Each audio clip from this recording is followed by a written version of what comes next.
Sa Tondo, Maynila, nasa kote ang isang lalaki na ginagamit umanong pang-blackmail ang pribadong larawan at video ng biktimang nakilala niya online. Nakatutok si June Veneracion.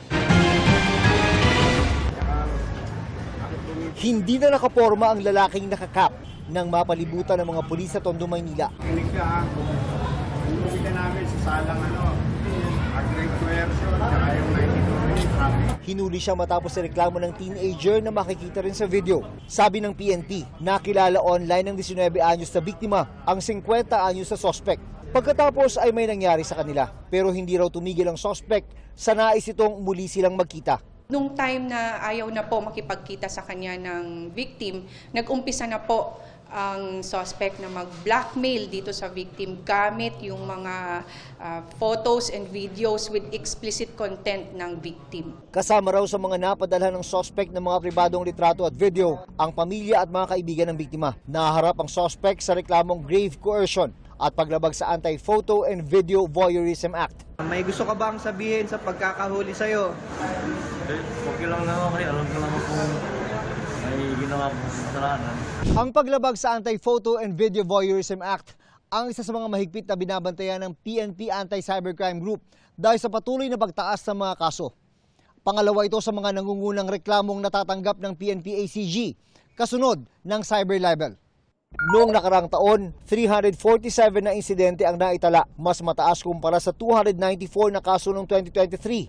Sa unang siyam na araw pa lang ng 2025, 10 reklamo na ang natanggap ng PNP ACG. Kikita din po natin na alarming po ito since from 2023 to 2024 hindi po bumaba yung cases ng Anti-Photo and Video Voyeurism Act. Kaya paulit-ulit na panawagan ng mga otoridad sa mga kababaihan at kabataan na maging maingat at huwag basta-basta magtitiwala. Para sa GMA Integrated News, June Veneracion, nakatutok 24 oras. Good evening mga kapuso! 2 linggo pa lang pero plot twist after another na agad ang ganap sa mga batang riles sa GMA Prime. Pero alam niyo bang, di lang mga writer at director ang nagbibigay ng creative input sa pagbuo ng serye? Makichika kay Lars Santiago. Bukod sa pagganap sa mga bardagulan at madadramang eksena sa harap ng kamera.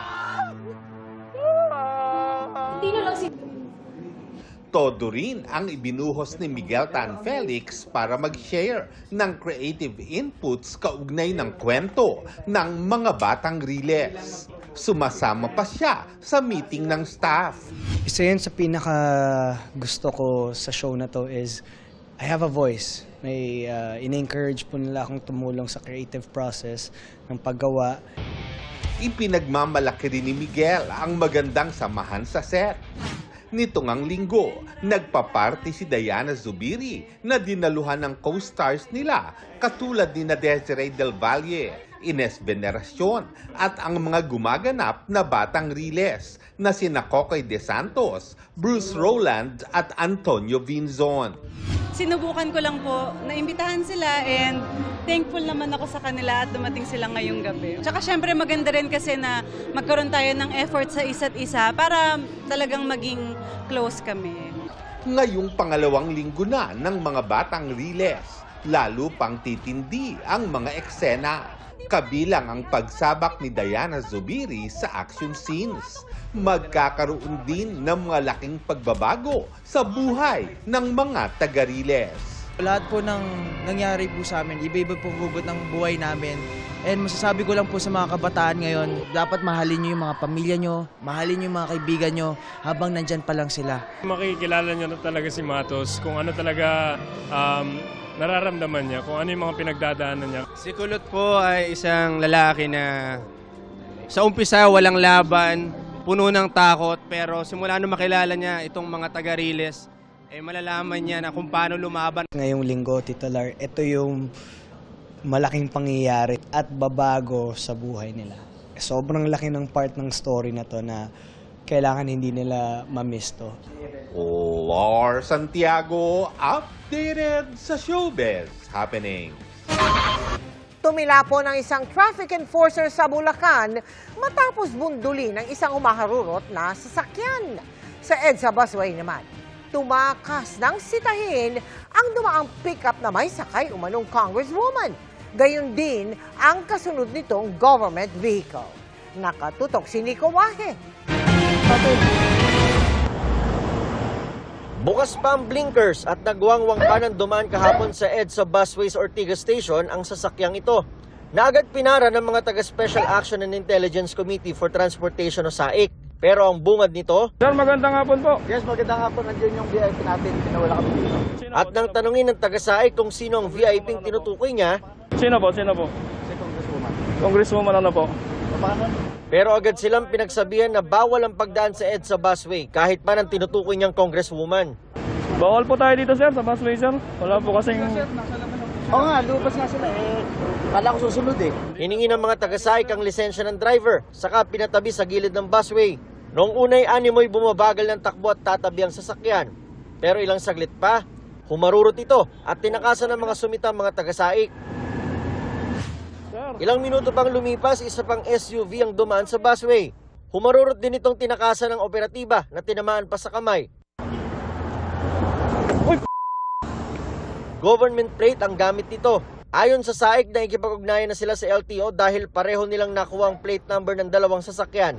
Itong sasakyan, yung registered owner ng sasakyan at yung driver ay padadalhan ng show cause order ng LTO at kakausapin ng LTO kung ano ang mga nasuway na mga violations nila at yung mga karamtang penalties. Inaalam din kung talagang escort ng congresswoman ang naunang tumakas sa driver.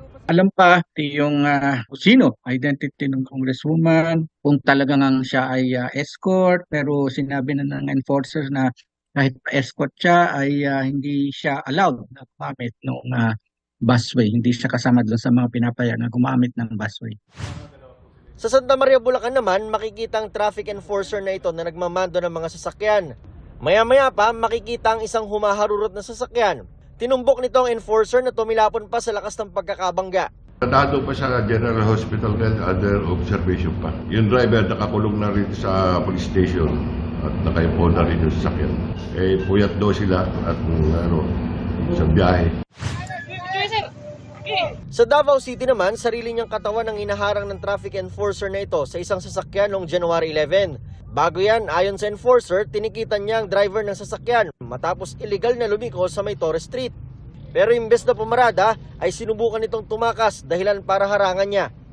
Nagtamo raw ng minor injury ang enforcer kaya desidido raw siyang sampahan ng kaso ang driver. Pinaghahanap na ang driver ng sasakyan. Sinusubukan pang kuda ng pahayag ang sangkot na driver. Para sa GMA Integrated News, Nico Wahe, nakatutok, 24 oras. Dahil hindi pa campaign period, hindi pa maituring na pangangampanya ang mga poster na nagbibida ng mukha ng ilang nais umanong tumakbo. Pero wala silang lusot sa Quezon City dahil sa isang ordinansa. Nakatutok si Sandra Aguinaldo. Pinag-aalis ng Quezon City Department of Public Order and Safety ang mga poster na wala umano sa tamang lugar, kabilang ang ilang nais umanong tumakbo sa eleksyon. Nasampulan ang kahabaan ng Corridor Street sa Bago Bantay. Walang katagang vote for pero bida ang litrato at pangalan ng mga pinaniniwalaang aspirant tulad ng mga nasa poster na nakakabit sa mga kable. Ang iba, meron namang numero, bagamat di tiyak kung ito na ang nasa balota. Habang ang iba, idinaan sa pagbati ang pagpapakilala sa sarili. Kailangan pang maghagdan para mabaklas ang marami. Ngayong araw pa lang, hindi na bababa sa 218 ang tarpaulin posters na nakuha. Gagawin umanong bag ang mga pwedeng i-recycle pero may ilang kailangan ng itapon. Pinaalala ng Quezon City Hall, may ordinansa ang lungsod na nagbabawal sa pagpapaskil ng streamers, stickers, political propaganda at anumang uri ng advertising paraphernalia sa hindi otorisadong lugar. Kabilang sa bawal paskilan ang mga poste, streetlight, tulay, overpass at iba pa. Ayon sa COMELEC, sa ngayon ay hindi pa kandidato ang mga nagnanais tumakbo sa eleksyon. Hindi pa rin campaign period. Pero may kapangyarihan daw ang mga LGU na magpatupad ng kani-kanilang mga ordinansa. Kung meron mang ordinansa po yan sa kanila, whatever the nature of it may be, hindi po ito connected sa COMELEC. hindi po ito yung election laws and our campaign rules and regulations na pinapatupad ng COMELEC. Para sa GMA Integrated News, Sandra Aguinaldo, nakatutok 24 oras. Mga kapuso, wala pang umiiral na bagyo o sama ng panahon pero maraming rehiyon sa bansa ang nakaranas ng mas mataas sa karaniwang dami ng ulan.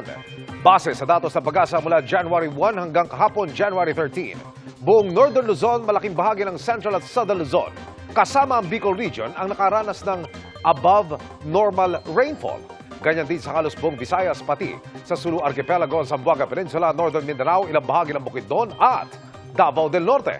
Epekto yan ng iba't ibang weather systems na nagpaulan nitong nakalipas na linggo gaya ng shearline, Intertropical Convergence Zone o ITCZ at thunderstorms. Posible pa rin umulan bukas base sa datos ng Metro Weather. Bukas ng umaga, mataas agad ang tsansa ng ulan sa Cagayan, Isabela, Aurora, Quezon, Mindoro Provinces, Bicol Region at Panay Island.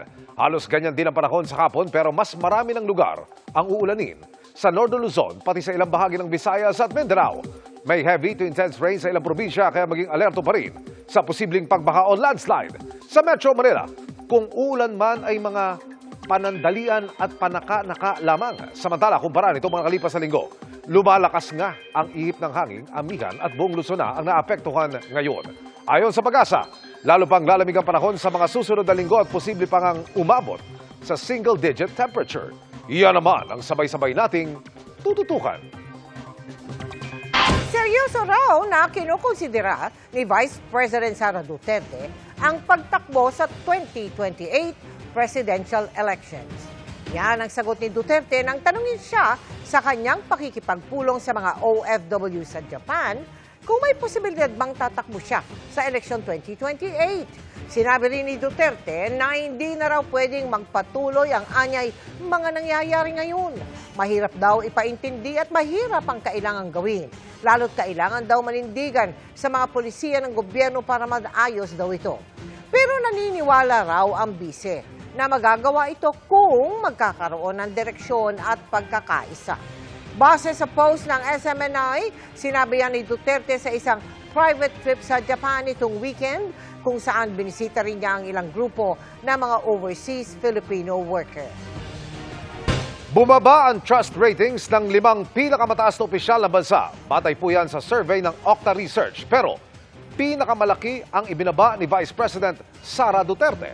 Sa pinakauling tugon ng Masa Survey, bumaba ang trust rating ni VP Duterte ng 10 puntos. Nagtala siya ng 49% trust rating noong Nobyembre mula sa 59% noong Setyembre. Bumaba rin ang performance rating ni Duterte sa 48% mula 52%. Sabi ng Okta, ito ang pinakamababa niyang rating mula December 2023 at unang pagkakataon na bumaba sa majority threshold na 50% ang kanyang performance at trust ratings. 65% naman ang titiwala kay Pangulong Bongbong Marcos nitong Nobyembre, mas mababa sa 69% noong Setyembre. Mula sa 66% na performance rating ay bumaba sa 64% ang mga nasisiyahan sa pagganap sa tungkulin ng Pangulo nitong Nobyembre. Bumaba rin ang trust ratings nitong Nobyembre ni Senate President Francis Escudero sa 63%, House Speaker Martin Romualdez sa 58% at Chief Justice Alexander Gesmundo sa 10%. Hindi naman nagbago ang performance rating ni Escudero sa 65%, habang bumaba ang kina Romualdez sa 59% at Gesmundo sa 8%. Isinagawa ang survey nitong November 10 hanggang 16 sa 1,200 respondents na may margin of error na plus or minus 3%.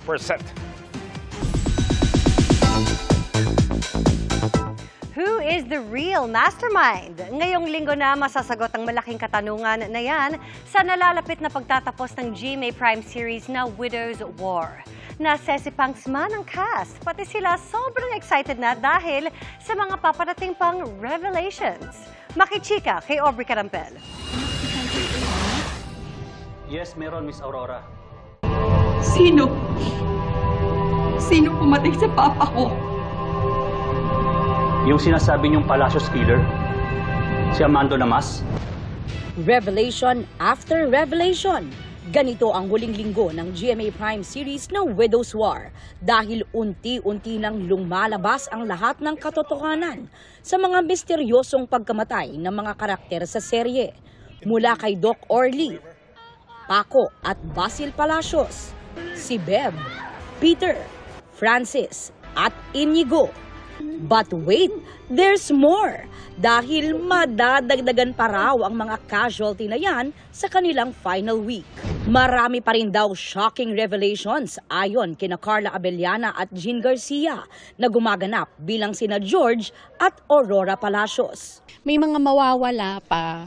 And I guess ito na yung pinakamaraming murder or pinakamaraming deaths in one whole script, parang ganun. At hindi lang yun, main cast pa. Sa main cast pa ang mangyayaring mga murder. Maraming patayan, revelations ng mga totoong mga nangyari in the past. Yung mga tanong ng mga audience, lahat yan masasagot yan. Sa kanila raw nalalapit na pagtatapos, mamimiss raw nila ang nabuo nilang pamilya sa set. Pati na ang pag-portray sa kanilang mga karakter na talagang minahal raw nilang gampanan. I'm very, very happy. I'm also blessed that I was able to portray the role of Galvan Palacios. No? Una-una, the cast was really fantastic. I mean, everyone really worked so hard. Everybody gave their all. Especially when we started Widow's War, talagang everybody was like on fire. Sobrang masayahing team. Lagi nga nila nasasabi, grabe kayo sa mga eksena nyo. Tapos nagugulat sila pag in person or sa set, nagbibiroan kami, close kami lahat, masayahing kami. So yun yung pinakamamimiss ko talaga. Pagkatapos nga raw ng Widow's War, magbabakasyon si Carla sa Japan kasama ang kanyang family for a much-needed break. Si Jean naman, mamimiss ang pagganap as the fierce Madam Aurora na isa sa mga paborito niyang ginampanang karakter sa telebisyon. Hindi nga raw siya makakapagpahinga dahil muli siyang mapapanood sa Lolong Bayani ng Bayan kung saan i-reprise niya ang kanyang role from season 1 as Donna Banson. Maganda rin kasi ang pagkakasulat naman ng character din ni Aurora. Hindi siya mahirap pag-aralan, hindi siya mahirap mahalin, hindi siya mahirap ibigay. Kasi ang ganda ng character. I love Aurora Palacios. But I also love Donna Banson. Oo, lalo na ngayon. Aubrey Carampel, updated sa Showbiz Happenings.